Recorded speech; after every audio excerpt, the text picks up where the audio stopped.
It's time to get real about shit and have some hard conversations and rip apart topics to make sure we advocate for every angle of that topic. Welcome to The Devil's Advocate, brought to you by INDEE Volt. Give your fandom a recharge, and hosted by the uncanny indie devil, Mr. Anderson. Follow all the comics devil's tales at MrAnderson.com.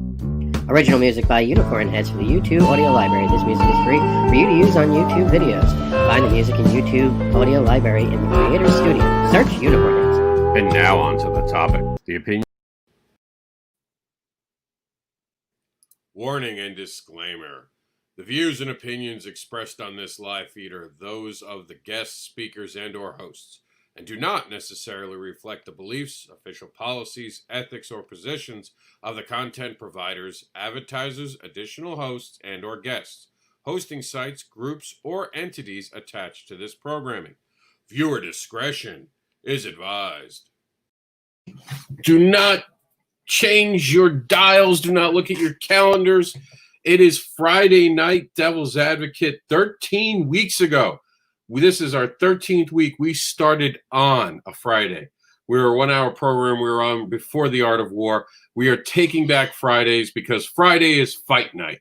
Let's be honest. It's the end of the week. You just want to go talk to your friends and let it all out. It's been a long week. Saturdays are kind of chilling with your friends and having drinks. We're going to be doing new programming for INDEE Volts across the board. You guys are going to see some changes because we're making a better product for you. And one of those changes was Fridays becoming about the Devil's Advocate. And tonight is, oh my God, Becky! Keanu Reeves is on Kickstarter!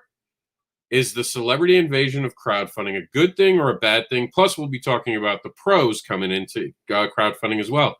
I am going to be joined by two great people. I want to stress that Friday nights is now the place that you can find the Devil's Advocate. Saturday night, we're going to continue to do a couple different shows that we're going to see which one sticks. Tomorrow night, we have an interesting show which you guys might be interested in. And that show is going to be all about us actually talking about the events of the week in the news. So if you go to Comic Book Advocates Network right now, there's actually a poll that's been started. And that poll will give you guys, and here I am, that poll will give you guys a chance to pick the topics that you want a group of creators to talk about. We are trying to give you a program every night at the 9s. So we're going to be doing our best to bring you one of the most entertaining programs we can. Devil willing, I won't have to host that for very long. Someone else will take over Saturday nights, and we'll continue to get new faces doing these shows so you guys can be entertained. I'm sure you're getting tired of me. I know this is a lot to drink in every night and every day. So we're trying to get prettier people than me. Speaking of prettier people, we got Meredith and JD joining us, two very attractive human beings. JD just looks great in that circle form that he's got. He looks a little bit like a mouse. The brown hair definitely fits him. Yes. There comes JD. JD's back. So yeah, INDEE Volt is changing its programming a little bit. You guys are going to be seeing different kind of feels to different shows, and the Devil's Advocate's going to have the same thing.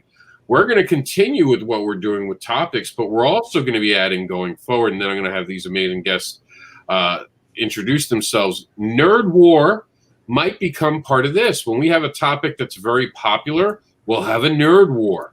But every Friday, first Friday of every month from now on, we're going to have Freaky Friday, where we're going to be talking about different topics that aren't in the norm. Maybe underground comics, maybe a fetish book that's come out, maybe something different. You never know what we're going to pull up for a fetish, for a Freaky Friday. And every so often, we're going to have something called the Devil's Hot Seat. When someone has a problem, especially if it's with me or someone else, we're going to try to bring them in, have them have a nice conversation civilly, work out their differences or curse each other out. Who knows how it's going to go? When you have me as the ref, you know I'm going to allow some low blows. So, because at the night, the devil comes out. That's right. During the day, you guys get the advocate. Right now, you guys are getting the uncanny comics devil. So anything goes. Meredith, tell them who you are, and let's get on with the show. Well, my name is Meredith Loughran, and I am the project coordinator of INDEE Vent. I am also an associate editor and contributor, as well as the executive producer of the Geek Insider podcast, where we do Geek Speak. I am also one of the founding members of Terraform Comics, so I highly recommend that you go over to terraformcomics.com and sign up for the newsletter, because we've got some news that's coming out once a month, so we will not spam your inbox. Back to you, Rob. How you doing, everyone? My name is JD Calderon. I'm the writer and creator of the Oswald Chronicles and Tall Tales Online. I also have my own YouTube channel under JD Calderon, where I interview independent creators of all stripes. Back to you, Rob. When do you do those shows typically? At the moment, they're a little sporadic. But I'm trying to get them on Sundays and Thursdays. All right, so we look forward to the next thing. So let's dive right into it. We have a satellite link with Keanu Reeves. Keanu Reeves, why did you think that you should go into comics right now and crowdfund? Keanu, can you hear me? Keanu, why did you make comics? Well, I used to collect, and I love comic books. And they were like, so, did you ever want to make a comic book? And I was like, yeah. Oh man, we lost the satellite feed. We'll check back in with Keanu and see if we can get him back on in here. So Keanu is on Kickstarter with Boom Studios. It's causing people to lose their collective minds. Oh my God, how could he do it? He has so much money. Why are they doing this? They're taking the money away from me. Let's dive into it. JD, crowdfunding guy who I don't think you've taken a month off this year on every month, either be Indiegogo or Kickstarter. I don't know anyone who's on Kickstarter more than you, and that's saying a lot. Tell me, did you feel intimidated when we had Keanu Reeves show up? And by the way, this show will remain open mic except for Freaky Friday. Freaky Friday will be the only time it won't be an open mic, and that's just because we don't want anyone getting drunk, coming in and being weird. So the first Friday of every month won't have it. But here goes in the chat room. Let's see who wants to step up and be part of this conversation. Yeah. But, to answer your question, no. The thing is that, I have my audience. He's going to have his audience. His audience is obviously massive because he's a movie star. You understand? He's done what he's done. He's earned his audience. And, all the props to him. Good for him. And the thing is by him bringing in all these people, hopefully there will be a percentage that'll come in and look for other things, want to see other things, hopefully stumble across some of my projects and hopefully fund some of those. So, I think, rising tides raise all ships. That's how I look at it. Mm-hmm. Meredith, hop in. Yeah, I was going to say, oh my God, Becky, I was over here for Keanu Reeves, call me. No, seriously, I don't see a problem with him coming over to Kickstarter. The research that I've done, the little bit of research that I've done, is that that studio was struggling, just like a bunch of other ones. And so if they could tie in a huge name, get funded, and bring more people to Kickstarter that may have never even heard of Kickstarter, didn't know what it was. I don't know what the problem is. It's just, I don't see anything bad about that. I think there, if you're paying the bills and you've got some extra funds, then why not? They're going to see other Kickstarter campaigns, and they're going to be curious, and maybe because of that, they're going to support other things. You don't understand, Meredith. To play the devil's advocate, mind you, this is not me. These are literal comments I've seen online. So understand, this one is totally not me, but because I play the role of the devil's advocate, here we go. You don't understand. Keanu's taking my money. I'm supposed to be able to go on crowdfunding. He's got Hollywood money. Why doesn't he just make the comic book? It's not fair. Crowdfunding should only be for people who need money, Meredith. How could you take from all the people who need? We need to be able to make that money to make the comic books. Wow. And a demon has been summoned. Uh-oh. Now there are two. Yeah, it's always trouble. And I'm not the advocate anymore. The advocate went to bed. The sun goes down and the devil comes out. Demon Phil, introduce yourself. Tell them how to subscribe to your YouTube channel, which has officially gotten 100 subscribers at least. I haven't checked in a while. So Demon Nation, working on doing a few shows that I get guests on there, get as much exposure for them, get to know their works and everything. I've got it on YouTube and on Facebook. You go to Facebook, you go to Demon Nation. You can see the name right there. You go to YouTube now, you can go to Demon Nation Sensation with an I, not with an E. Sensation. You go look up Demon Nation Sensation, and you can go up there and subscribe. We're at 101 subscribers right now and growing. So thank you very much. Very, very good. So go ahead, talk to me about it, Demon Phil. Why is it bad that celebrities are coming to crowdfunding? I don't think that it's bad at all. I actually have a few that I'm trying to get on the show that actually, it's interesting to know that some celebrities actually have a tie-in, not only that they're actually writing or creating comics, but that they have a love for them in general, that people just don't understand that they have that. So as far as I'm concerned, celebrities, wrestlers, pop culture celebrities, it doesn't matter what they are. If they have a love for comics, comics is comics. And comics are awesome. You know, what I don't understand is the sense of ownership that comic book creators have over Kickstarter. I don't understand that. I mean, it's not exclusive to comic books. You have films there, you have books, you have tech. So I don't understand why is that feeling of this entitlement? Somebody explain that to me. I can take this one. We talked about this. Me and Demon Phil talked about this earlier. There are creators like to try to own something. Even the idea of indie. For a very long time, when you're a new creator, this idea of indie, well, we're indie and we have to be against the mainstream. And you kind of get swept up in that because you want to help out your fellow creators. Yeah, this is Team Indie. Until you realize that really what you're fighting against are the people that you want to work with eventually. You're fighting against the places you do want to work. And you're fighting against an industry that you want to be successful.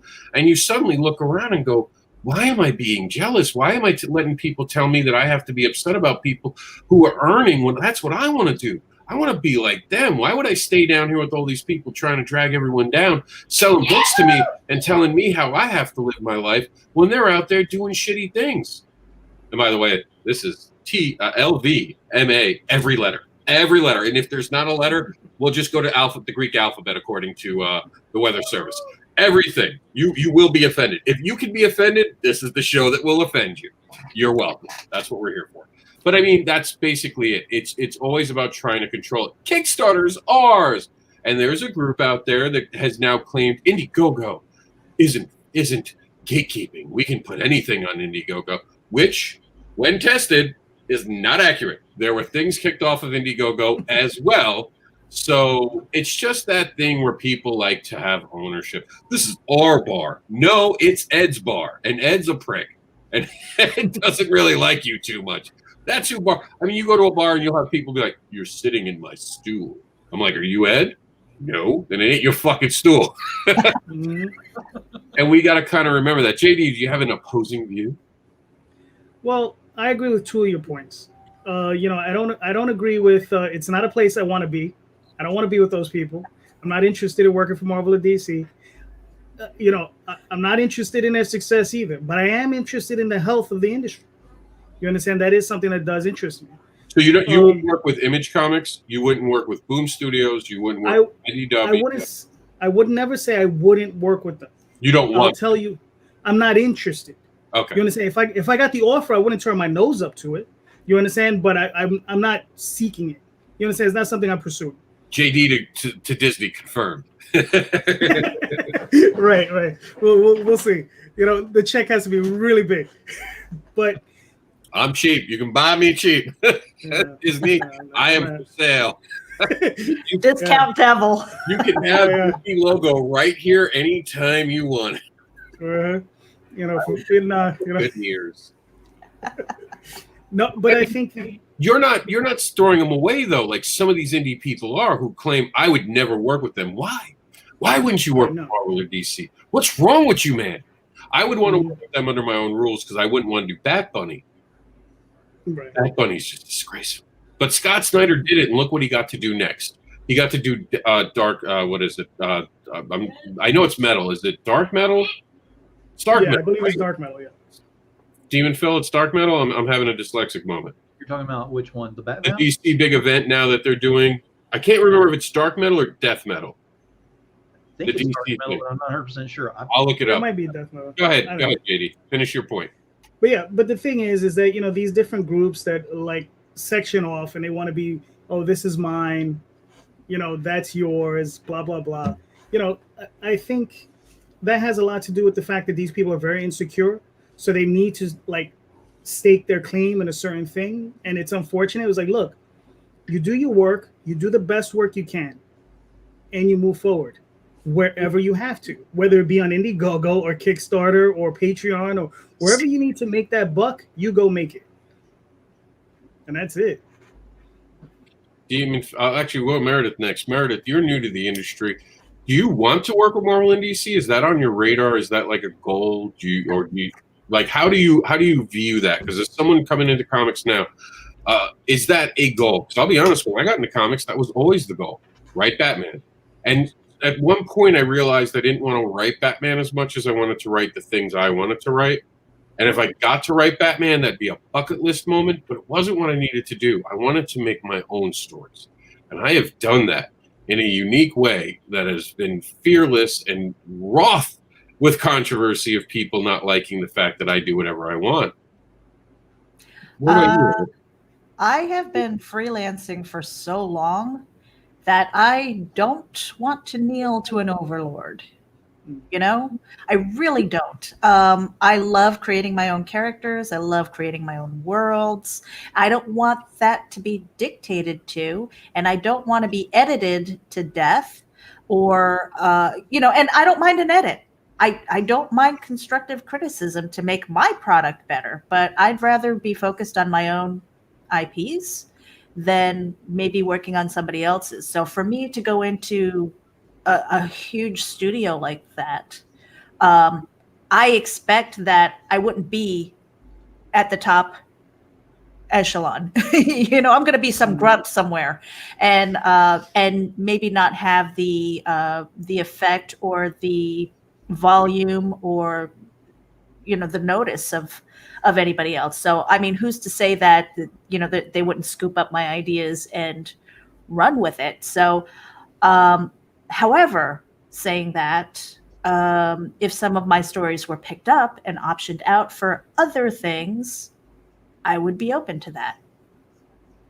Shout out to Bill Finger. We still know what they did to you, Bill. Yeah, and that's Bill the Brothers what I too. had in my head when I mentioned that, because I don't want that to And in happen. fairness, that wasn't DC. That was your boy Bob Kane. That was Bob Kane. The Schuster Brothers was DC. Bob Kane did Bill Finger dirty. Mhm. And that's still something that needs to be addressed in this lifetime. But you know what, Meredith, though? You're forgetting the one side of working in comics with the big ones. I hear what you're worried about, but you get to play with their toys. The thing I say to everyone is if I go to DC, there's 2 characters I'll create, and I created them for DC, and I'll play them in. All the other characters I want to create, unless they're willing to give me IP rights, I will never create. I just won't. I won't create a character unless they're going to sign. And there are some creators who get that. You get people who have IP rights, and then you have other ones, and you're like, why didn't they get IP rights? Work for hire.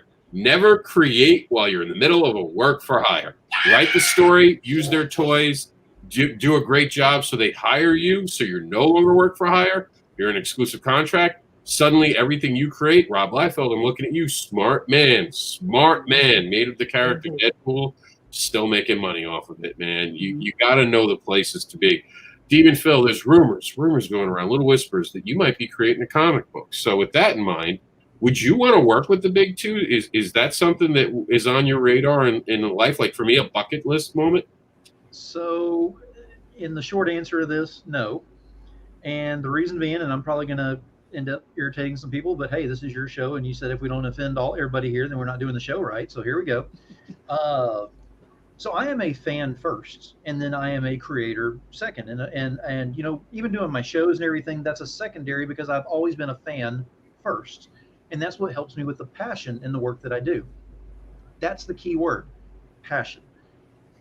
Whenever I was getting Marvel, whenever I was getting DC, whenever I was following these things, the passion was no longer there. I could tell whenever they turned the volume down on it, instead of going to 11, they went down to like 1 or 2 on there, and they just went ahead and threw out 97 different variants of the same, cover on there type thing, and said, you need to get all of this. And I fell into that trap, and my LCS was loving me for it, because I'd go in and I'd have to go, hey, you know what? I can't afford everything in my box right now, but I'm going to go ahead and pick up 30 of my covers right now, just so I can go ahead and cut this down a little bit. 30 sheep. I was a sheep, because what do you do with 30 of the same cover? Yes, I've got some pretty decent ones that I had, collected or whatever, but what's the point? On top of that, one thing that I have learned in being with the indies, more so than I ever have with anything else, whenever you go into an LCS and you go look at the books, and I mean pull them off the shelf. Demon, what's an LCS for the viewing audience, the listening audience? Comic shop. I nerd speak. I'm sorry. Yeah, just in case, because we do have an international following. I'm not sure that lingo crosses the pond. Hey, no problem. Can they understand my drawl and everything too? Because I got that really going right now. If they can understand the New Yorker, you're fine. And I'm talking about JD. He just has that weird New York accent. So if you go into your local comic shop and you take the book off the shelf and you look at it, and I mean, look at it, open it up and look and see what's inside of it. Tell me who's got more passion in what they do. You go and look at these independent creators that are working on their stuff. That's what sold me on everything. Before pandemic, I'm going to say that right now, before pandemic, I had switched over to independence because of the passion that's involved in the work. Whenever you're an independent creator, you don't have millions of dollars and an entire skyrise that's dedicated to nothing but marketing and promoting. You have yourself and maybe your friends and followers, and that's about it. So you put a lot more passion into what you're doing because it's feast or famine in this. And some of us actually like to eat every once in a while, and keep up our dad bod figures and whatever. So, so it's one of those things you just make that choice to do. So my choice, because this is free will, and that's what all this is based on right here, it's free will. I choose independence over everything else myself because I have free will. There is no one that's going to tell me you no longer have free will, and I don't, you're going to go ahead and go to this one here, you're going to go to this one here. You can't look at this one because this guy's promoting it, or please, Keanu Reeves is promoting it. You're going to tell me I can't go look at it? Well, guess what just happened with that? Everyone went and looked at it. Everyone's getting on there, and it's not a matter of Keanu Reeves doesn't need the money. I mean, we all know this. He's not hurting for money. So he's doing this for the love of comics. Rob plays this on almost everything on there. Hold on, Demon. We're getting the satellite feed fixed from Keanu Reeves. He has a message about comics. There we go. Here it comes. Comics are awesome. Oh, the damn satellite again. We just got him in for that. That's why he wanted to say that. He said that was the most important thing he wanted to talk about tonight. Go ahead, Demon Phil. But yeah, I mean, it's just one of those things that where is the free will? Where is the fact that we're making comics? We're not curing cancer. I think there's a few books that are out there that are talking about curing cancer, but then again, it is fictitious, of course. I think it's The Clock is one of them that's in the independence range right now. It's got my attention because I read issues 1 and 2, and it's amazing. Look it up. But again, independence, they give you a little bit extra on there. So use your free will, find out what you like, what you enjoy and everything, and run with it. Don't let anybody tell you any different on that.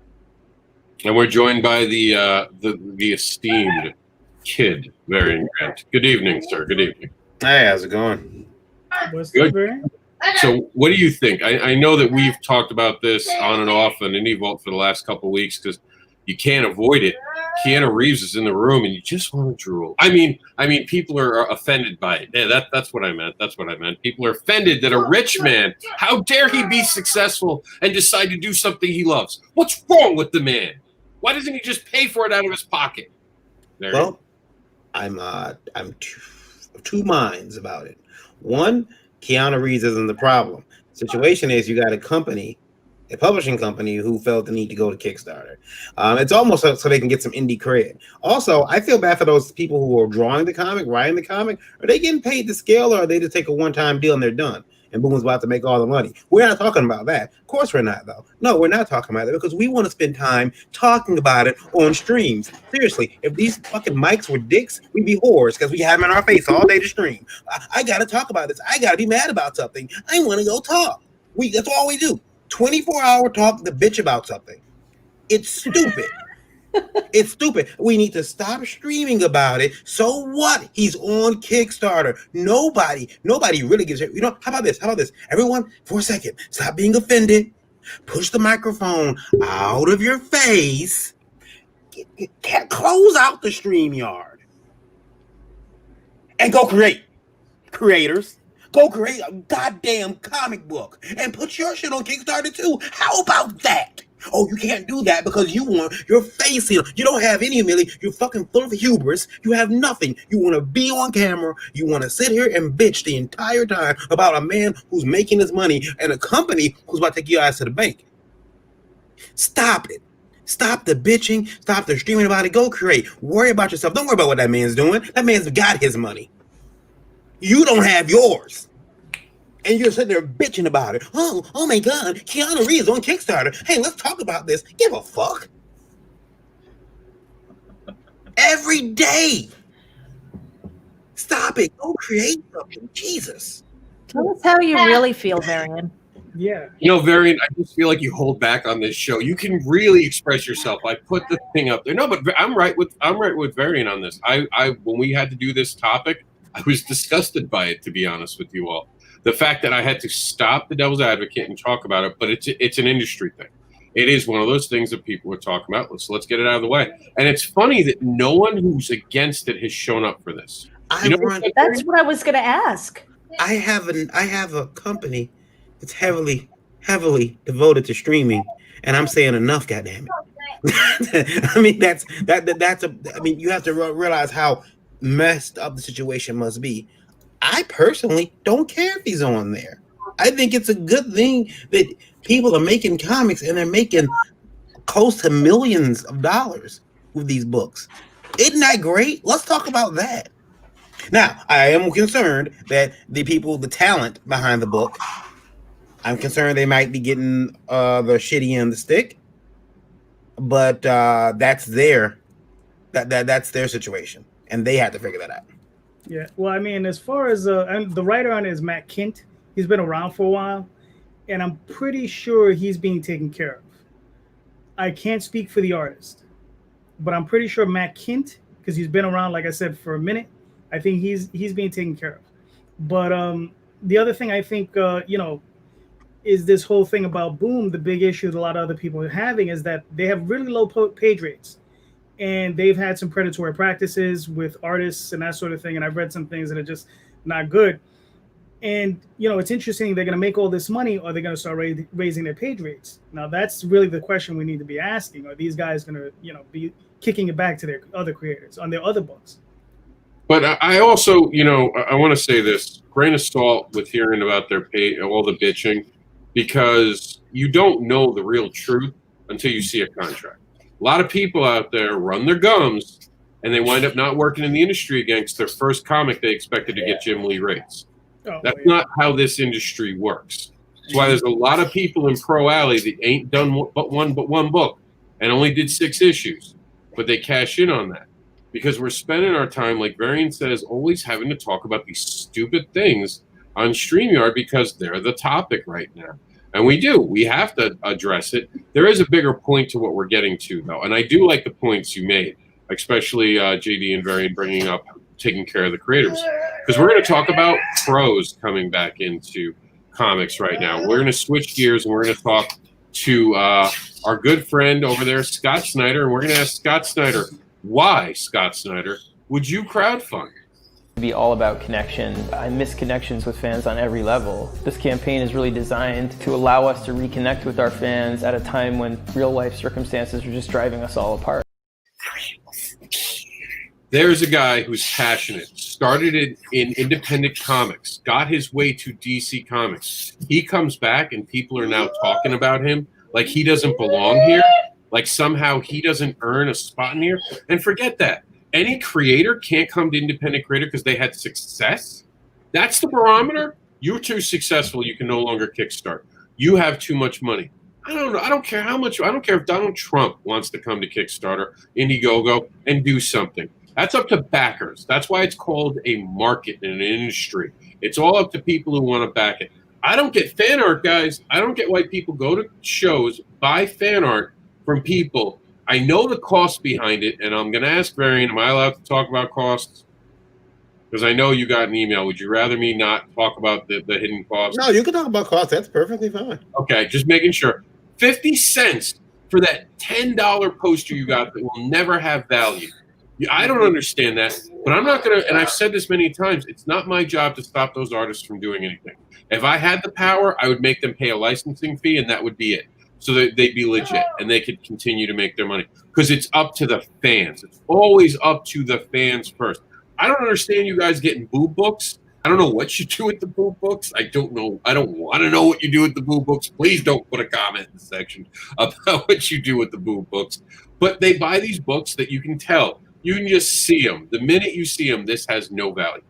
This could be as useful as toilet paper with the current 2020. In case I run out, I'll just get that.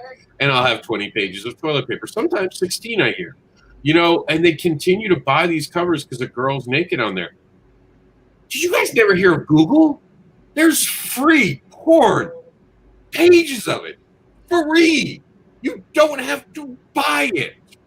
You know, and you know, look, I mean, if your wife's having trouble and she's gained some weight since having babies, there's this wild concept. Why don't you go to the gym with her, you moron? Actually take her to the gym with you, both get in shape together, make it a thing, jackass. I'm sorry. Buy your books. No, you know, I think when it comes to the prints, and not every print is 50 cents. I mean, I pay a little bit more for mine, but I also don't print a large volume. I know people who go print 100, 200 of a print, and they get a really, really good price. It's higher than I'd pay for one, but at the same time, they're getting hundreds. You know, that I don't do that. I pay maybe $1.25 for mine. But and I do just want to point out real quick, Varian, we're not talking about hand sketches. We're not talking about original pieces of art. Right, you're talking about prints. Yeah. And I'll be honest with you, I don't have many prints. I fought the print monster for a very long time. I didn't want to do prints.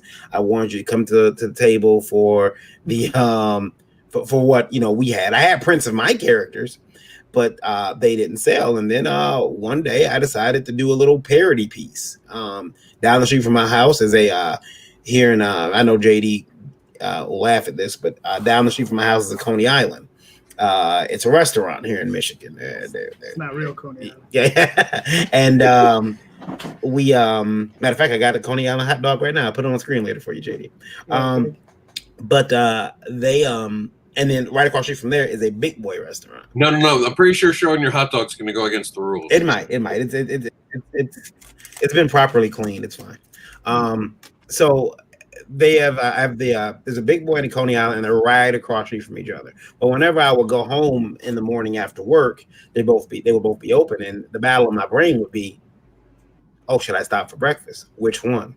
And then when I was going to work, oh, should I stop to get my lunch for work? Because I worked overnight. Should I, which one should I stop at? So I decided to draw them both fighting. The mascot for National Coney Island and Big Boy. I did that, took it to a con. In Michigan, that piece does very well. Very well. Outside of Michigan, people were like, is that Burger Time? The chef from Burger Time? And I know Big Boy, but they don't know anybody else, which is fine. But that's how I started selling prints, because I was like, well, I don't sell them for much. I sell them. My prints are usually like $5, which infuriates their artists around me. They don't like that. $5 prints. What the hell is wrong with you? But that's how I started doing prints, and I still have most of my prints are still parody. They are still me trying to be as creative as I can. I just don't want to draw Wolverine in a cool pose or Deadpool in a cool pose. I was nothing wrong with that, because I bought plenty of those. I bought plenty of those prints. I try to do something a little bit different. So I'll do a piece with the, you know, I did Dennis the Menace meets the Boondocks, and that has sold pretty well for me. Are they my IPs? Hell no. Do I wish they were? Yeah. But you missed the mark variant. Yeah. Calvin and Hobbes and the Boondocks. You know what? I just won't. You know what? Here's the thing. Bill Watterson has shown so much respect for his creation that I feel almost perverse drawing it. I feel like I'm sneaking in that little, Calvin's room, and I have an illegal Calvin and Hobbes shirt. I did not know it was illegal. It used to be my father's, and it's Calvin, and he's standing there, and he's upset, and it says, "Every day of my life, I am forced to add another name to the list of people who will piss me off." And I had this Calvin. I've had this shirt for years. It's got the actual Calvin and Hobbes logo on it. Imagine my surprise when I found out years later that it was not legit. Yeah. Well, I mean, as far as prints go, I mean, there are plenty of those guys who sell them. I know a guy, he practically makes a living off of it. And it's all Marvel and DC, Batman, Superman, and the Flash. And I mean, yeah, it is an issue. It is a problem. But, until the companies come down really hard on the conventions, it's never going to stop, because these guys make way too much money on it. And the other thing I have, as far as the fans are concerned that buy these things, I just hope they're hanging them on their walls and they're really enjoying them. At least it's art, and if it can be hung on the wall, it can be enjoyed. I can accept that. It's just when people are taking them and they're putting them in those rigid, those rigid plastic things, and they're just storing them in bins. And I'm like, at what point? Like, why do you even have it at that point? Coney Island. Look at that. Well, see, what I don't understand is people will pay $10, $15, $20 for a print, but then they balk at a $10 comic book at a convention. But then you have these same people who are bitching about Keanu Reeves being on Kickstarter. It just doesn't. It doesn't make sense. Yeah, Meredith, and I think Varian will agree with me on this. It's just people wanting to fucking talk. A lot of times they can't wait to talk. I don't have a problem with people who buy prints, but when they talk about the pricing, if I notice they have a print, I'll be like, well, let me ask you a question. You spent $10 on a Xerox copy that costs 50 cents. How did you justify that price? And a lot of them don't realize that. And they're like, well, it's original art. I'm like, no, they have 100 more of those. I was like, you have a Xerox copy, basically, of that. And you can see some of them be like, oh, well, I like the art. And I'm like, hey, that's cool. And everyone says, and this is what bothers me about the whole debate. Everyone's like, oh, well, you don't understand. I'm not hurting Marvel and DC. Here's the thing no one ever realizes. Yes, you are. There were bigger poster departments back before Comic-Cons were so popular for all these major companies. Those posters are now not being made, because that industry for them has dried up. They don't even bother anymore. Why? But you don't realize you're putting someone out of work right there. You are. They're not commissioning anyone to make those posters. But again, so many different creators are making money. How can you hate it if they're being allowed? I do agree with that, and I do agree that these companies do kind of allow it. I mean, they are. They're turning a blind eye to it. No way around it. Well, I wanted to add to that just a second, Varian, if you don't mind. Like, for example, going to a comic convention, let's just say Keanu Reeves shows up. He's going to have a line. He's going to have a line of people who are standing in line for hours to either get a picture or an autograph and maybe a print. And they're going to spend how much? So it's really what the consumer is willing to spend. And if you are known, great. If you are a good personality. I mean, honestly, I've bought a bunch of comic books because I liked the author. I liked the creator. I didn't crack their book. And it's that's the honest truth. So, it's going to be either personality that gets me or really the art and the story that gets me. And you got to have pitches in line. What were you going to say, Varian, before I continue? Well, I wanted to argue for just a second on behalf of the print artist who might make a print. And I've heard them argue the movie poster rule. Well, I made this movie poster. It's a movie poster. You buy those, you hang those up to movies you enjoy. Why not? There's also the idea that I'm not sure, Rob, that the comic book companies ever had poster departments as much as companies licensed them to do the posters. I know that long ago it was I can't make it the name right now. The company, I tried to look them up because I knew they did a poster that I loved. I found the poster later on by looking up the artist, but they used to do all the posters for Marvel. I don't know if they've dried up now because the print market is now. I still see posters. I still see they're just now. There seems to be no posters that are made to be posters. They all seem like they're, oh, we took this from a comic and blew it up. Or we took this from, this advertising and we blew it up and made it a poster. There's no one making posters for posters' sake. And maybe I'm still young. Maybe that never was the case. Maybe they were always using advertising materials. But I would like to think that the industry needs to evolve once again.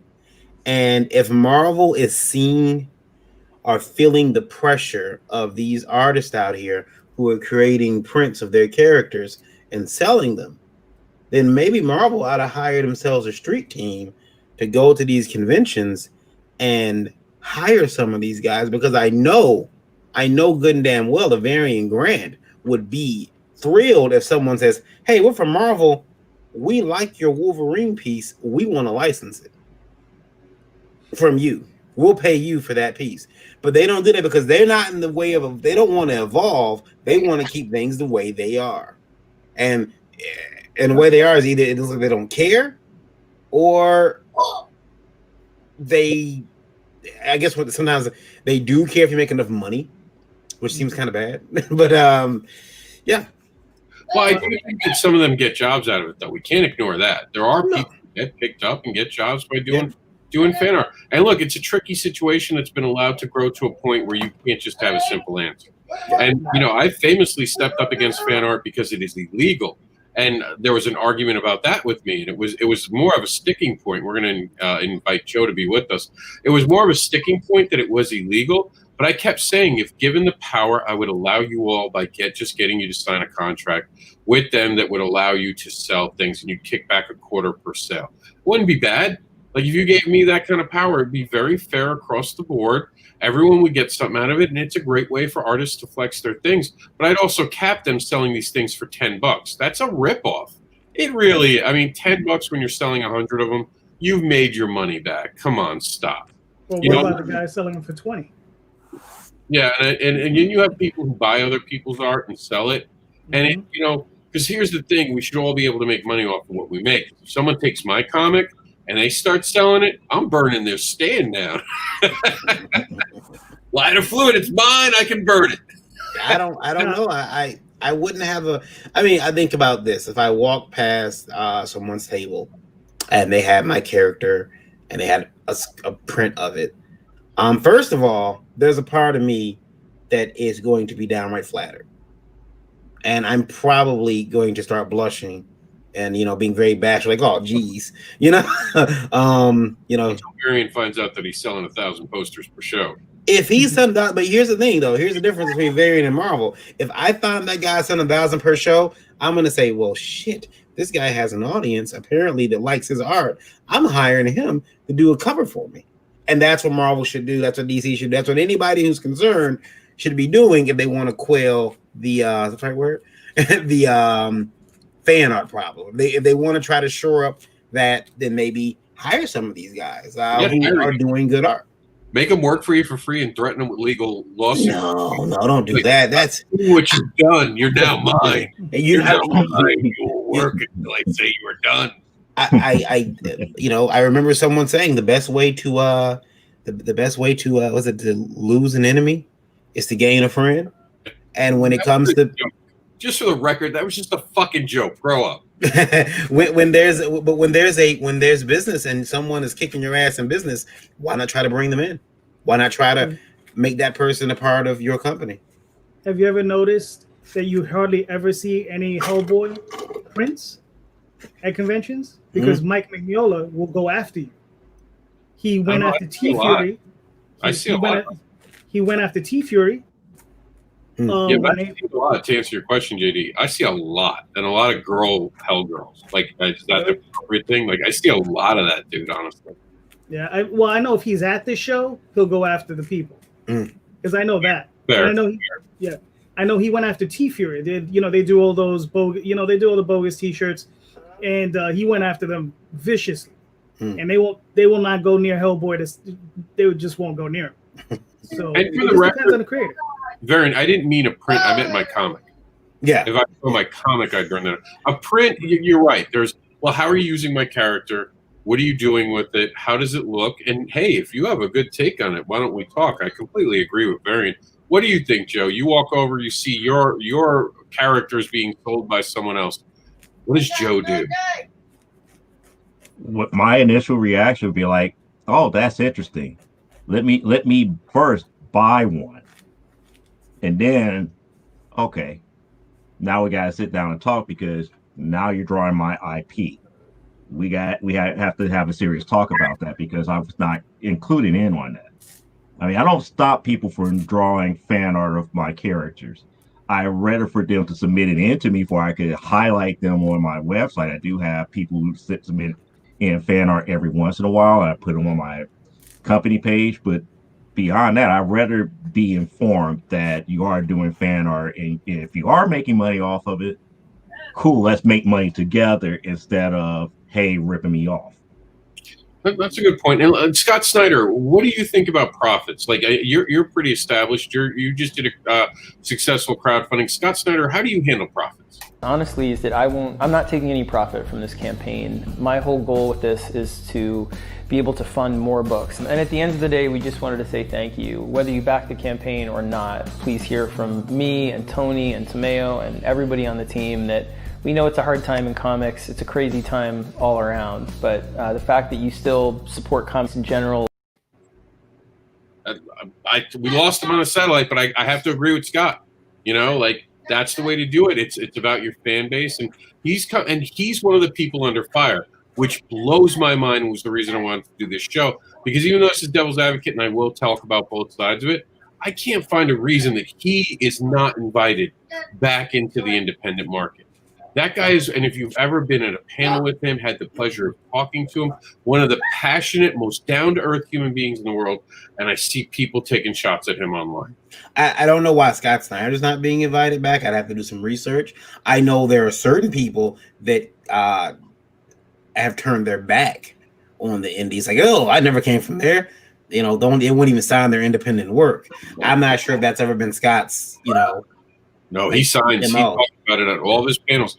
I've been to several of his panels, and I've always asked him about his work in front of Didio, by the way, who's no longer their boss, but right in front of him, I got up on the mic and was like, so what are you creating in your independent work? You should have seen the smile.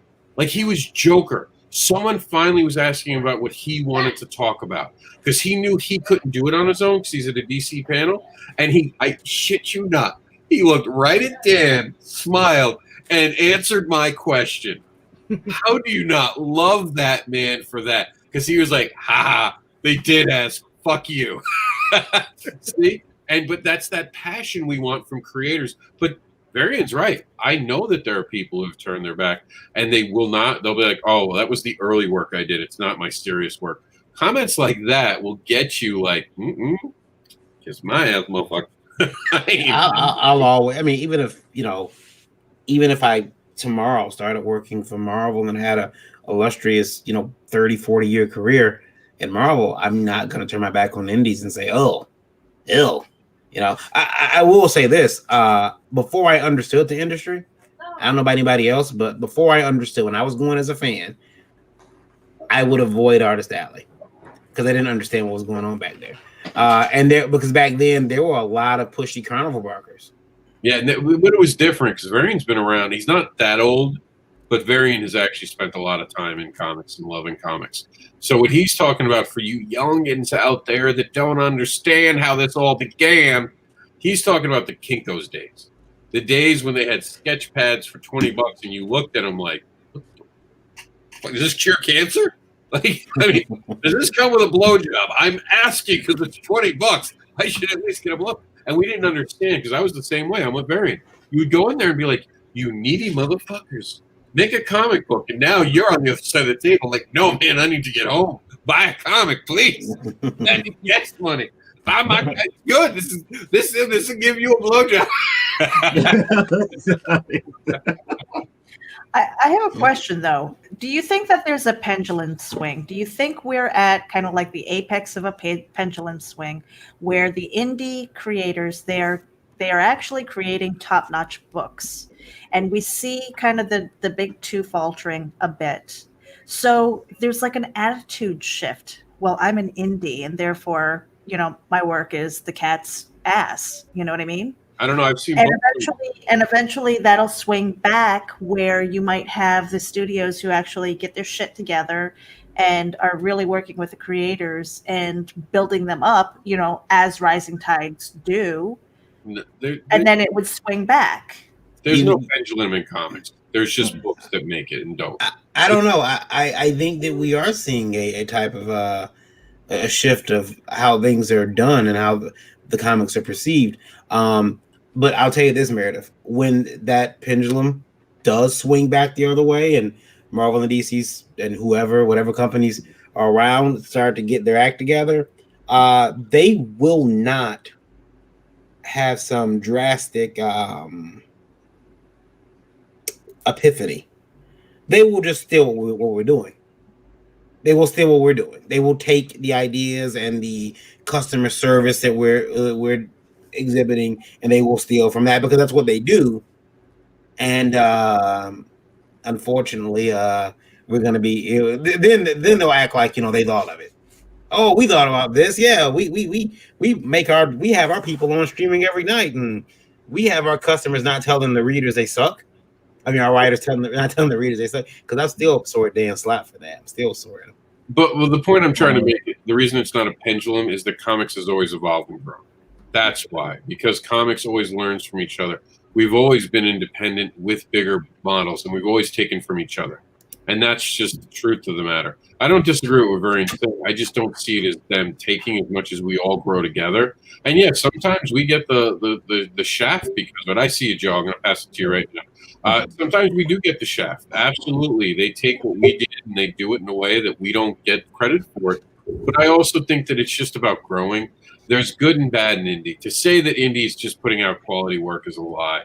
There are some bad books sent in very cheap ways that are hurting the industry. There are creators not fulfilling their campaign. I do not want to make it seem like indie is curing cancer here. We're not. There are some great creators, don't get me wrong. There's some great passionate creators, don't get me wrong. But there's also some bad examples here, just as bad as Marvel and Disney. And if you go to Marvel and Disney right now, you're going to find passionate people like Scott Snyder. And that's what I don't like, that moment where we're put against each other. Because we don't need to be put against each other. Now with crowdfunding, we all get to have a fight at it. We all get to be part of the industry. And I don't think that we should be drawing lines. Joe, take it away.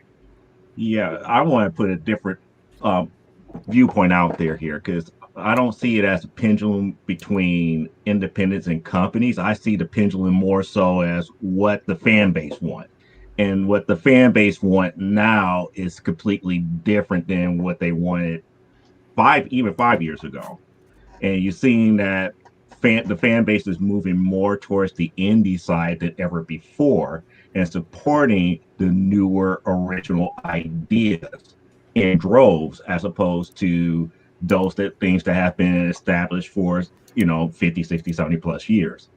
Now, will that change? It could change depending on a lot of things. If certain creators and writers go over to Marvel and DC and their fan bases follow along, yes.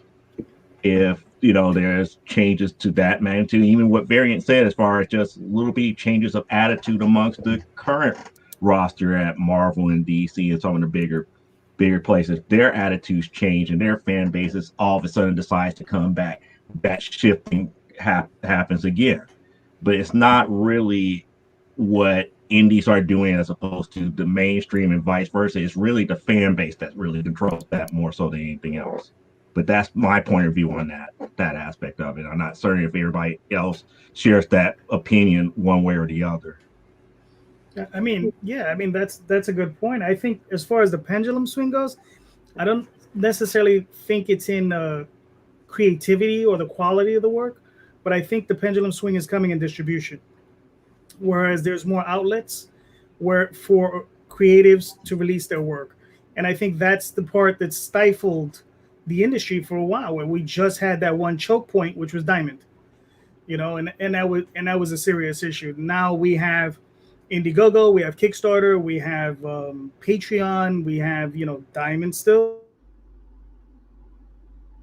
hopefully Liberty, right? And and there's other places, alternative distribution, whatever Peter's doing over there.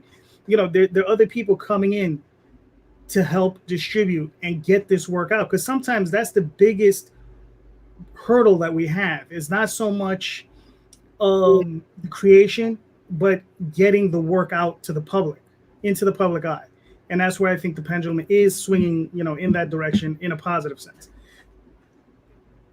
Now, I can say personally from my side, I have seen more independent creators evolve, especially over the past few months, and doing some work that I haven't seen in local comic shops in a great long time. I'll say that right now. It's not everybody. Rob's absolutely right. It's not like we're curing cancer, and it's not like every single independent creator is on that level. But the ones who are going ahead and saying, we want the spotlight, we're going to go ahead and take the spotlight. That's how you do it. You put the passion into your work and you go ahead and make that move. If you don't see right now that we have a unique opportunity in the independent culture to go ahead and get that spotlight for the first time in the local comic shops and in the industry itself, then you're already missing the movement.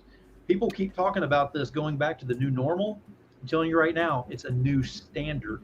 There is no new normal. It's a new standard. So if you're not on board, you're going to get left behind. So I'm telling you right now, if you do not get on board this right now and show what you got, put your passion in there, blood, sweat, tears, get into it, give it all you've got, then you're going to get left behind, and then you can't cry about it later on. So it doesn't matter who's promoting, who's out there moving things, who's your face of your book. It doesn't matter who's up there doing whatever.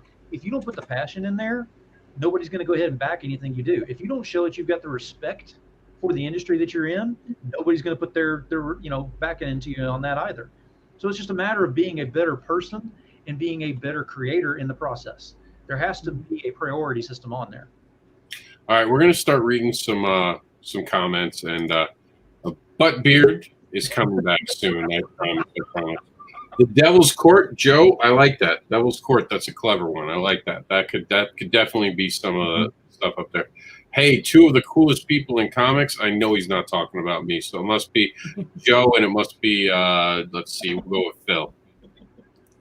What's up, Thomas Ryan? What's up, dude? Sorry, I'm about to sneeze.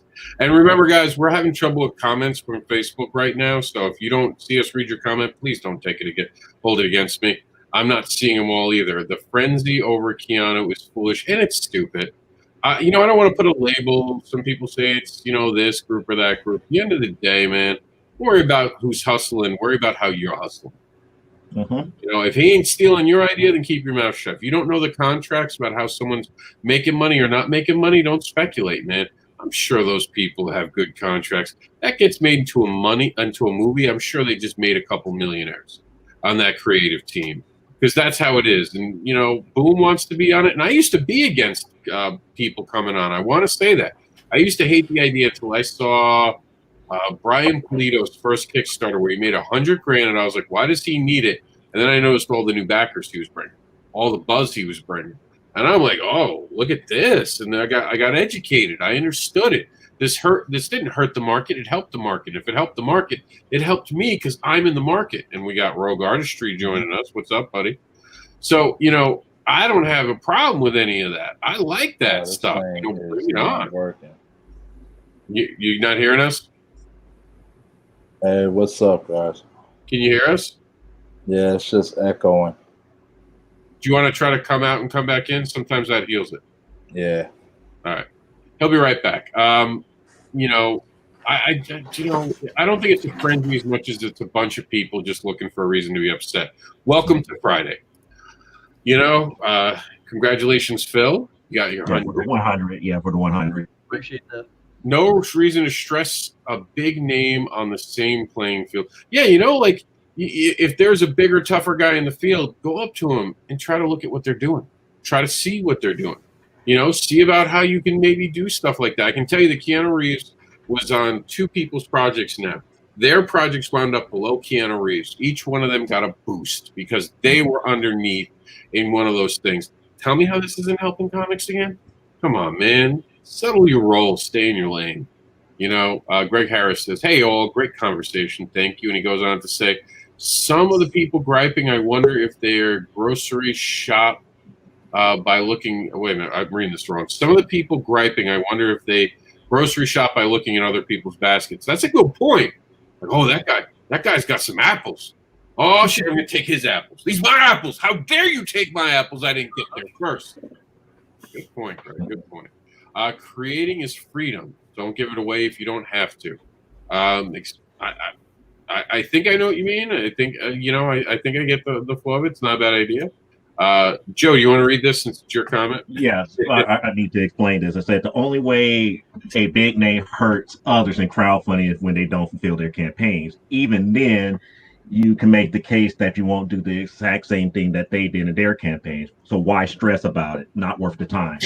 And that's 100% true. The only way that any big name can hurt you in crowdfunding platform is not to fulfill. But even with that being said, it's bringing only bad press to that format. It doesn't do anything to you, your creation, how you do your campaign, how you fulfill your campaign, and doesn't do anything towards your audience, which you are fulfilling to.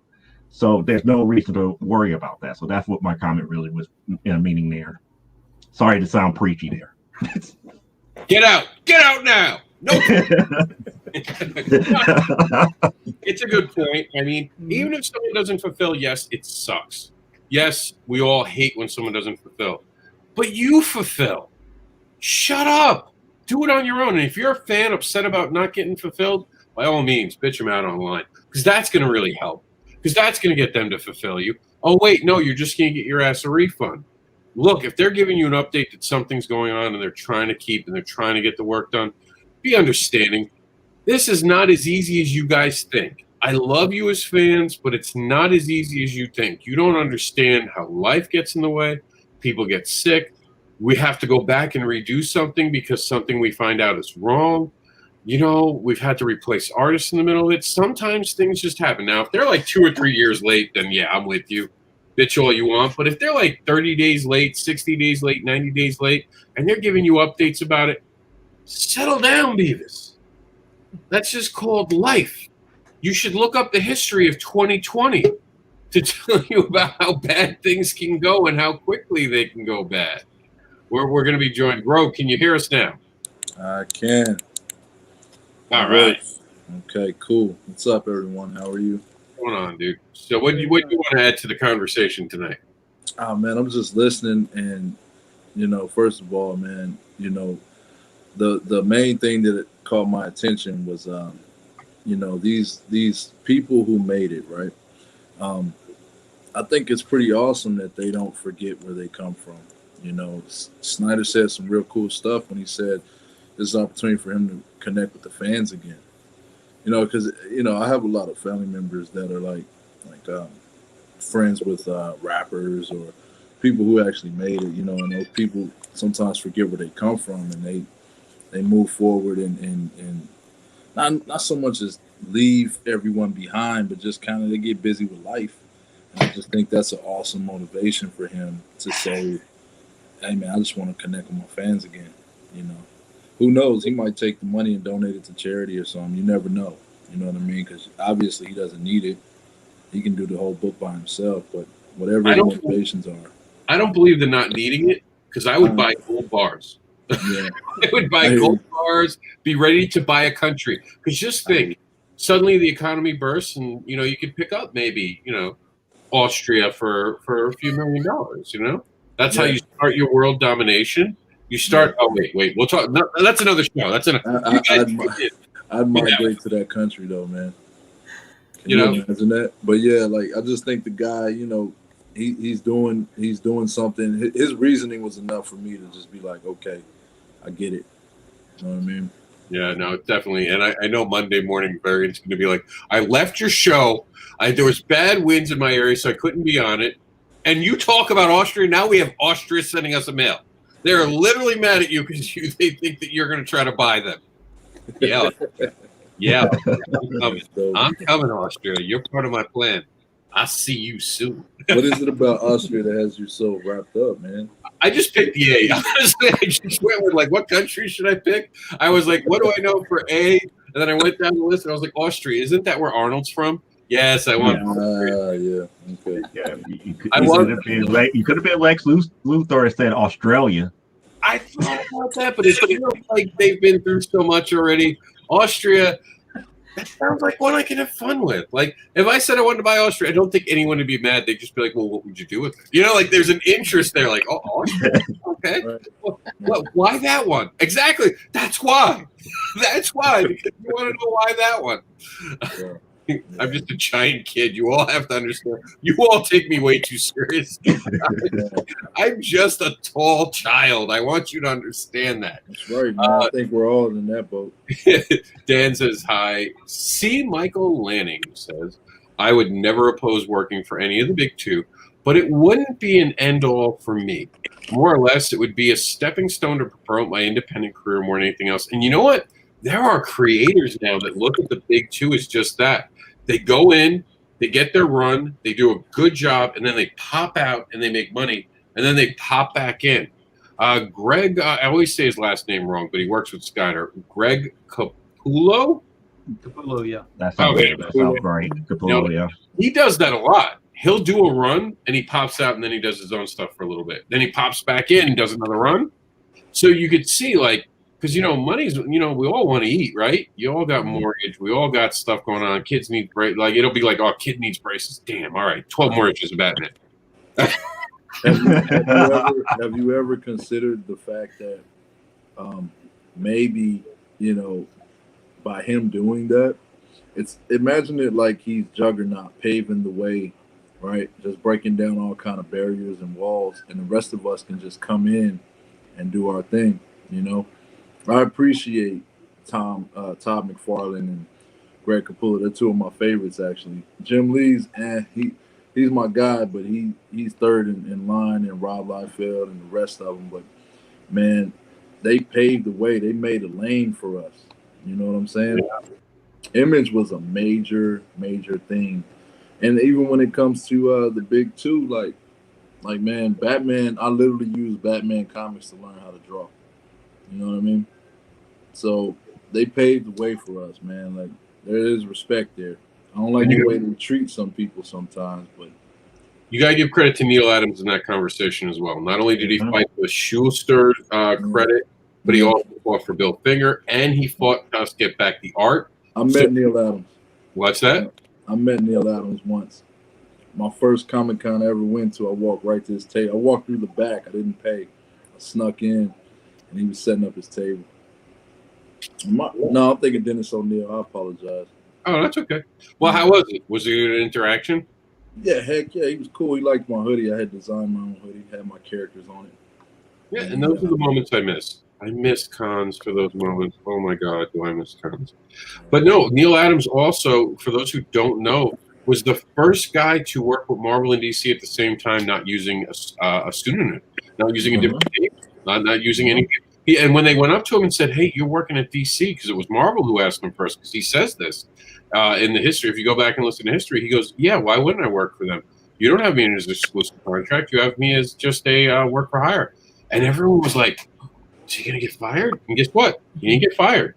So everyone else was like, okay, I can do that too. But Stan Lee was like, yeah, I know everyone's doing it.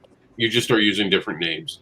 So suddenly you went from having 400 artists in the comic book industry to having like 150 artists, because no one was using double names or triple names anymore. Everyone's like, phew. Right. Right. That's awesome, though. Paved the way. Exactly. Let's see. I do fan art for fun nowadays. Not much for sale anymore, only by permission. Dave, yeah, it's harder to do it online too. And I do feel a lot of my friends and I have friends who do fan art, and that was the big thing when there was a big fan art debate with me. No one was listening to me about the legality of it. My argument was always the legality, not the moral issue. And then people try to make it a moral issue. I'm like, hey, look, if you want to go out and do things, go ahead. And then I made the argument one day, then you're going to see on Kickstarter a Batman book.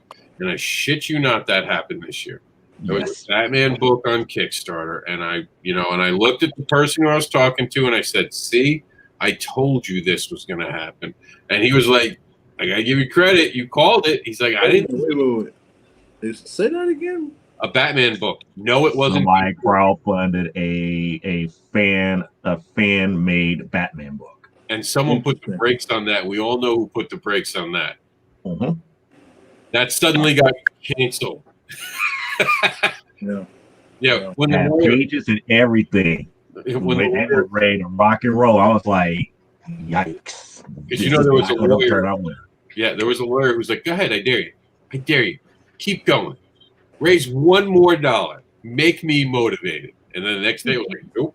But the guy said in a backer only post, because I actually backed it just to keep track of the dude, I threw $1. He's like, don't worry, we're going to get this out somewhere. I bet you he's in some prison cell somewhere right now, just writing on the wall. I should have done it. I will not take Batman. I will not take Batman trying to get out. No, but I mean, don't take what's not yours and try to make a comic book out of it. I'm a creator. I've created characters. They're very dear to me. They're very important to me. They're something that came from me. They're like my children. You don't get to fuck with my children. I'm going to get protective. Anyone else have a feeling like that as a creator, that these are your kids? Yeah. They're your I heard, I think it was Meredith. I'm trying to pronounce your last name, Lagram. Just call it. It's Longer Runner. Really? No, not at all. I just continued to pronounce it wrong. So I heard her say that she enjoys creating, her own worlds and stuff and that's how I've always been. Even when, Batman taught me to draw, I would change Batman to my own character. I would just use his poses and learn how basically reverse engineer it. And so now to this day, I really struggle to draw Spider-Man for a commission or whatever. I really struggle with that, man. It's all about my characters, man. Like you said, my babies. It's all about that. And they absolutely are my children. I mean, literally at one point, Jax is actually in a comic book. So it is actually my child in a comic book. But even the characters, that's our experiences. That's our life. That's the things we've been through in our life that we're sharing with you guys as fans. And you don't realize it. So when we see someone coming to knock down a door because Keanu Reeves shows up, I'm not impressed by you. You don't understand how much it takes to make a comic book. And you know what Keanu Reeves got? A co-writer. He took it so serious, he made sure that there's a co-writer on the book with him. You're not giving him credit for that? You're not giving him credit, Boom Studios? Look, man, have you heard of 2020? Shit, I would crowdfund go into the market if I thought someone had helped me crowdfund it. You know what I mean? I need gas. Can I kickstart my car with your gas? Because it's one of those years. We need help as creators. We have lost so much, and no one talks about that. No one talks about the fact that as creators, we don't have cons anymore. So, of course, we're coming to crowdfunding, and we're finding success. And you get comic book stores who are like, oh, man, you're just cutting us out the loop. No, you were never in my loop. You never invited me. You told me to fuck off. Here I am fucking off. Do it away. I don't dislike you. I wish you would take me serious. If this is how, it's like, we're like the geek girl who the jock football player isn't paying attention to. So we decide, oh, fuck him. I'm not going to care. And we start going to the gym. We start doing our hair. And all of a sudden we have this jock coming to hit on us. And suddenly we realize we like the nerd dude better anyway. So fuck you. You want to impress us, do something for us, be more like the nerd boy who was always nice to us. And that's a shout out to all the comic book stores who have always been supportive to comic books, INDEE included, who go out of their way, who don't say no to us, but tell us, hey, I don't have room right now. Remind me in a month. Come back to me. Tell me about your Kickstarters. There's so many great stores out there that don't get credit for staying open through this pandemic. and actually caring. They talk to you like, I forgot who, I think it was Phil, you had mentioned it's like Cheers, right? You walk in and you're home, and I miss that. Here in Florida, I haven't found that yet, but in New York, I could still walk in years later. Hey, Rob, how's Florida? When I go visit New York, they'll still know me. They'll still be like, "Are you keeping up with the X-Men books?" That's the amazing thing about comic book shops, to support the good ones out there, But don't complain when indie creators don't think to come knocking on your door, because we get told no by you guys a lot. It's not our fault. We're trying to make money. We're hustling where we can hustle. We found a way to connect with the fans without you. Sorry, not sorry. Now, here's the thing with your local comic shops, because I'm going to kind of go off on a little tangent here. It kind of goes with this. If you want to support your local comic shop, you can go and you can spend the money, and you can go up there and you can go ahead and buy all the books you want to and everything. That is one person in the drop of a bucket. Now, if you can go ahead and just share out the local comic shop, or if you can go ahead and pass on the information to a friend, pass it on to your neighbor, pass it on to someone else, let them know that it's there as well. What this does is this creates excitement. This creates momentum for that local comic shop. With momentum and tempo, there is no stopping a comic shop. There is no stopping a crowdfunding. There is no stopping the industry itself whenever you have the momentum and the tempo. But you have to do that through a following. You cannot do it through just throwing something out there and saying it deserves to be funded. It has the right to be funded. It has the right to be on the shelves. Nothing has the right to be anything until you make it right. You have to go out there and push it and put in the hard work for it. And go ahead and get the other people to go ahead and back you on that as well. You've got yourself an army. And once you've got an army going into an LCS saying, or I'm sorry, local comic shop, and going in saying, you cannot be without Cat Dad and Supermom. If Rob walks in there right now and says, you need Cat Dad and Supermom on your shelf right now, chances are they're going to look at him saying, well, you're the creator, this, we'll talk to you later, we'll figure something out. If I go in there, Meredith goes in there, Joe goes in there, JD goes in there, everybody goes in there and is like, hey, you need this in here. They start going, wow, we need this in here. We really do need this in here. Create an army. All you have to do is tell your people to go ahead and help you out on these things, and they will do so. Utilize what you got. Phil got a strategy, man. That's a strategy. I mean, that piggybacks off of what I sometimes do with local comic book shop. Even if they won't carry your book, just ask to do a signing there. When you bring 20, 30, 40, 50, 100 people into that store off of one day, maybe 2 to 3 hours worth of comic book signing, and then you could turn right back to them. It's like, well, do you want to carry my book now? Watch, it's going to go from, yeah, we'll carry your book, or we'll do a 50-50 consignment with you instantly. Yeah. There's a writer, her books were really popular in prison. There's a writer, she uses, she writes hood novels, what they call hood novels. It's just urban stories. And what she used to do, she was actually, I think, the first publisher. Her name's Vicky Stringer. You should Google her. She had a cool strategy. She would take, now this is a little costly, but she would pay each person $5. She'd stand outside of a bookstore and pay each person going in $5 to just ask for her book. She'd do that every weekend with like 20 people. And they would ask for her book. And then she would go in there and basically sell the store her book, and they'd be happy to buy it because they think it's going to fly off the shelves. You know what I mean? I remember reading that article about her, and it was so interesting because she did that. Basically, she sold her books out of her trunk, but at the same time, man, she made it a hit.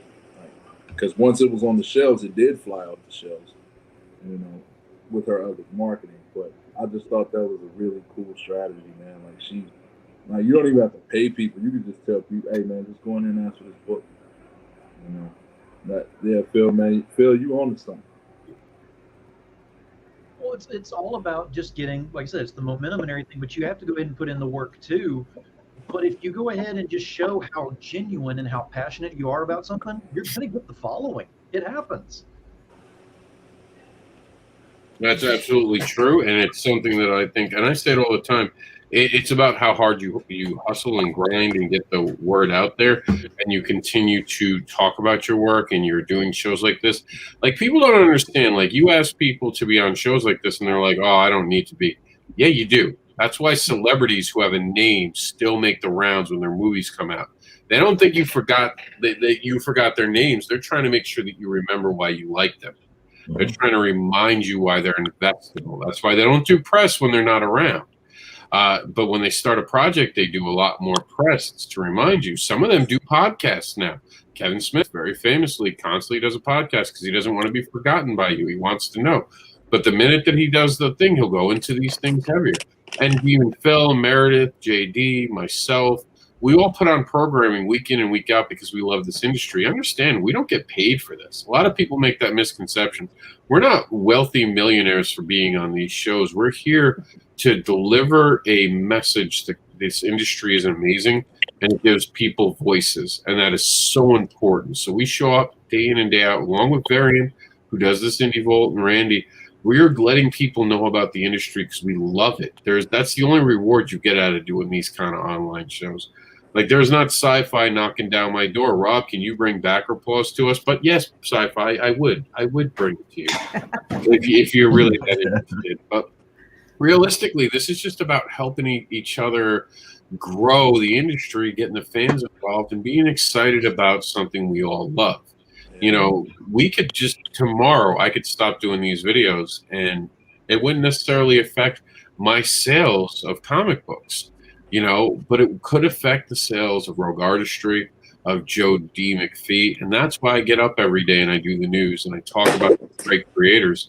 And I do shows like these because we want to showcase these creators because they're out there making these amazing things. And you're talking about Keanu Reeves. That's what kills me.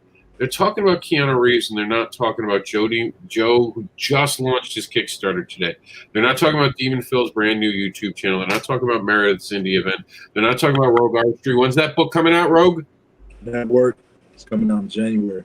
January. So we're getting real close to having some awesomeness from Rogue. And JD's always on crowdfunding, so there's always a link you can be talking about with the Oswald Chronicles. And then he's got his wife, Daphne, who challenges your optic nerves with things you never thought you'd see, but you can't look away. So, I mean, there's such amazing passion that goes into creating an artistry. Why are we talking about Keanu Reeves in a negative way? Why aren't we celebrating? Look who just joined our ranks. Bringing all the eyes to us. Yeah, you know. Look at this dude who stopped filming John Wick and The Matrix 3 and 4 and John Wick 3 and 4, or no, 4 and 5 for Matrix, and 3 and 4 for John Wick. He's stopping to make a comic book, doing these things because he loves comics, and you're going to shit on the dude? That's your plan? I think a lot of people have a difficult time celebrating success. You know, they just got through doing Bill and Ted 3. And he said, after Bill and Ted 3, what did he do? He does a comic book which fits. Yep. Everything fits into the grand scheme of things. So why be upset? I admire the work ethic. I mean, just staying busy. I mean, he's doing it. We should all strive to be that busy and that creative and just put our work out there instead of bitching about it. But going along with what JD was kind of starting to say on there, I'm going to go ahead and say right now, you always fear most what you understand the least. So just because they don't understand how they're getting this amount of money on there and everything, they're looking at it going, oh, foul, flag on the play, roughing the passer, whatever they want to call on that thing, they can go ahead and well, I almost did it. I almost called out a football team. I'm not going to do that because that would just be bad right now. But you can't just look at it going, great job. You have to look at it going, well, I don't understand how it's working, so therefore they got to be doing something illegal or wrong, or just because they got Keanu on here, that's all it is there. I'm telling you right now, if I launch my book next year, like when I do my book next year, because Meredith's already given me the evil eye, whenever I get Morgan Freeman to go ahead and do the video for me up there, I'm not going to feel bad about that at all. I'm telling you right now. There's a word for people like that. It's called haters. Yep. Yeah. Called haters. Like you'll never understand a hater if you're not one. So, like that's a whole nother ball game. Well, let's get people to fall in love and not hate. So let's go around the room and tell everyone where they can find us, because I think we've beaten this topic to death, and I think we realize now Keanu's welcome, and so is Scott Snyder, and anyone who's serious about making comic books. And everyone in this room is serious about creating art and comic books. So Rogue Artistry, tell them where they can find you. Hey, my name is Rogue Artistry. You can find me on Instagram and Facebook. Rogue Artistry on Facebook. You'll see my pretty face right there on the front and center. And on Instagram, you'll find me at Tori Q Hill. That's TORIQHILL. Just hit me up. And thank you for being on. Joe, tell them where they can find your Kickstarter. Actually, they can find my Kickstarter up under Amazonia #1 10th anniversary edition on Kickstarter. It is I'm relaunching that whole series on Kickstarter, starting from issue #1. We are running a early backer campaign, so if you are going to back, if you back before 1 o'clock Central Standard Time on tomorrow, you also would get the 2018 C2E2 version of issue #1 as well. We will add that on to your rewards here as an early backer to the campaign here. You can find me on Facebook up under Joe D. McPhee, out there on YouTube up under Agency Studios, DeviantArt up under Silverbolt 14, and Instagram up as Silverbolt. That's SILVS and Victor BOLT, and that's pretty much where you can find me at. Demon Phil. Hey, Demon Phil here of the Demon Nation. I have a few shows that I do. Hell of a Show is my main one, which runs on Tuesdays and Thursday evenings at 10 p.m. Eastern. And then, of course, we have Unscripted, which is on Saturday nights, YouTube only, for obvious reasons, because I don't get in trouble on Facebook, we'll put it that way. But that one is at 11 p.m. Eastern on Saturdays. Don't miss out on that. And also keep in mind, get on that YouTube, subscribe, but also go ahead and share it out for me if you will. And if you are in crowdfunding and you are interested in a marketing help on that side, some sales manager expertise or anything, I have Dark Enterprises, which I run. I'm the president of that one as well. So if you need some help with something, reach out to me. I and my partner, Lisa Malone, will be glad to help you out with that. And last thing I want to say is, Keanu Reeves, if you're watching this and you want an interview, jump on the Demon Nation. We'll get you hooked up. Comics are awesome. JD, tell them where they can find you. They can find me at theoswaldchronicles.com, on Facebook under JD Calderon, on YouTube under JD Calderon as well. You can also check out my latest Indiegogo for the Oswald Chronicles, Fallen Gods, 4-issue limited series, where my adventurous mouse fights off evil gods and crazed sorcerers. All right, sounds good, Meredith. All right, you guys, I have a short laundry list here. You can find me at INDEEVent.com, INDEEVENT.com. We're going to have a November event that's going to be the 9th through the 13th. Make sure that you sign up for the mail list. Also, head over to terraformcomics.com. Sign up for the newsletter there, as well as Geek Insider. And I want to give a shout out to Indie Volt. Make sure that you head over to the YouTube channel. That's INDIE_VOLT. Hit the subscribe button if you're listening on YouTube. And if you're listening on the radio, head over there, hit the button. That's all I have to say. Thanks, Rob. And you can find me at MrAnderson.com. I am the unboxable advocating creator known as the devilish comic devil who will tempt you with his devilish tales. I know it's a lot of devilry in there. I create books about fetish monsters and more. This is the Anderson File, where you can find everything about me, how I'm an advocate by day and a devil at night. And I want to thank all my guests. Varying Grant, too. Subscribe to his YouTube channel here on Indie Vault, and he has one personally, too. We thank him for all he does. We're sorry that he couldn't stay for the rest of this. The Devil's Advocate will now be about an hour to a 90-minute show, depending on the topic, by the way, for those wondering if this is shorter. We're going to go with the shorter format. We found in the past that kind of towards the end we get a little goofy, so we'll save the goofiness for the after show. We're gonna bid you all good night. Enjoy the rest of your weekend. Tune in tomorrow night, as we're just gonna have a gathering at 9 p.m. We're gonna try to figure out if we can make Saturday nights work without the Devil's Advocate in a brand new format called get this, Week Ended. So join us tomorrow at 9 for Week Ended as we talk about the top stories from this week. See you tomorrow. And Sunday funnies we're going to have with Randy Zimmerman's normal show, but Meredith didn't mention it. She's actually going to be the host of Sunday Funnies this Sunday at 9 a.m. And to find the rest of the shows that we have, go to comicbookadvocates.com, go to our sidebars, and you'll see the advocating schedule and check it out and see what show times and what shows are available for you to watch. That's it, guys. We're out of here. I think we've beaten this topic to death. So this show must end.